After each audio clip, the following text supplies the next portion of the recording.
Hello everyone, I simp for Misha and Yanjing, but that's not what this video is about. Instead, it's about meta. This will all briefly tie into my tier list video last week, or at least I believe it was last week, but let's talk. Because I honestly don't believe the meta in HSR, or even in Genshin Impact, is as complex or as important as a lot of people think it is. First off, going to any tier list for Genshin, you have a variety of characters fulfilling different roles, either your sub DPSs, your supports, and your main DPSs. Now, even though in Genshin Impact, you still have these roles, every unit kind of has a different job, so to speak. Your Shinshou's job is Hydra application for your Pyro DPSs. So that means that, yes, while he is great and exceptional and is deserving of that S tier for any character who can make use of that application, if you're running, say, a Hydra DPS like Nouvellette, he's not as valuable. And this isn't just because a character like Nouvellette cannot vape, this is because certain characters can't take advantage of that. In Genshin Impact's case, you have elemental reactions, which means that Dendro characters as a result have such a litany of different applications and different reactions they have,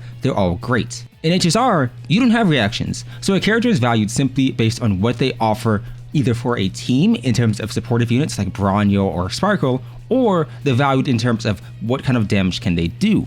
But even then, if you're looking at somebody like Black Swan's value is already quite nice, but Black Swan value drops significantly if you don't have a Kafka. This applies to something like Pridwin's tier lists and Genshin.gg's tier list, because both of these units are exceptional in their own right when paired with somebody else to a degree. Sparkle is great, but Sparkle's primary value over somebody like Bronya is that skill point economy fixing.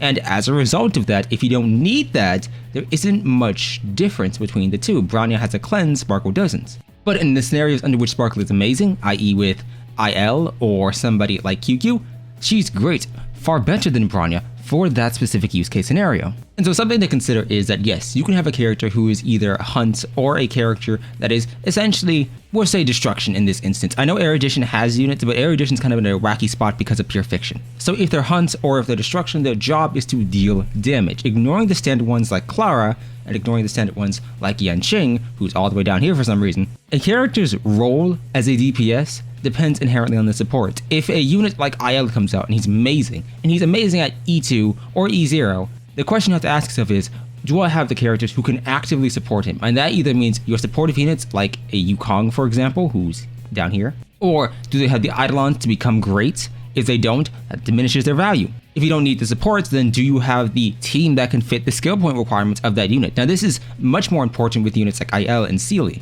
because both of these units do use quite a lot of skill points. And even in your Nihility teams, Kafka's using a skill because she wants to proc DOT. Black Swan wants to reapply her Arcana, so she's using her skill as well. If using Fu Xuan, then yeah, sure, her skill point economy is great, but Luocha and Huohuo do have their advantages over her, comparatively speaking. And so I don't want individuals, and this entire video isn't going to be just, hey, look at the tier list, it's kind of bad. This is more so, I think a lot of people get misled because when a brand new DPS character comes out, when Acheron comes out, which is very soon, she's going to be at the top of this tier list, in terms of damage. Well, she's not Hunt, but you get what I mean. And so as a result of that, I think a lot of individuals kind of get caught up in the hype of, oh my god, this unit is amazing. For instance, if you're looking at somebody like Jing Liu, yes, she is a straight up upgrade over somebody like IL in terms of just how easy she is to build. But at the same time, if you're looking at destruction characters as a whole, or especially Blade for instance, you don't have many good light coned options and so in this situation, if you're looking at, oh my god, a new character is coming out and they're great and they're exceptional as a DPS, do consider A, do I have the team to slot them into? And B, what are their options if I don't go for the light cone? And I know a lot of individuals don't go for light cones, but at the same time, I do think it's important to consider. Silverwolf kind of gets off relatively easy because she had a very good free light cone with her event, but other characters don't. At the same time, value is also comparative. A unit like Blade, for example, may hold different value if you've hyper-invested into a unit like Clara. A unit like Yanqing may have different value if you don't have a Hunt DPS. Sparkle may have different value if you don't need the skill points themselves. And so it's not necessarily a one-size-fits-all. You can't say immediately, oh yeah, Kafka and Black Swan are amazing, when without Black Swan, you don't have as many options for your DOT applicators, so using Kafka with somebody like Sampo. And without Kafka, your Black Swan doesn't have any way to actually proc that DOT, and so her value drops significantly, as we mentioned before. Just as we saw previously, with Jingyuan's release. He was the best DPS for his banner, but he significantly improved since then, but that's been with supports. It's why I think a lot of individuals recommend just go for supports, go for your Sparkles, go for your Silverwolves and your Fushuans and HoYoverse, because these are units who maintain value regardless of their positions. HoYoverse's attack percentage buff is great for DOT teams. The energy recharge is great for any team. The debuff dispel, even when she's frozen or inactive, is great for any team. And so in those scenarios, you also have to consider, well, Fushuan's crit buff isn't going to be useful for DOT. It's not going to be useful for certain specific team compositions. And in certain scenarios, you may value her over a Gepard, especially if you're using Blade who wants to lose HP. And so I don't think that it's important to focus on just how strong an individual unit is.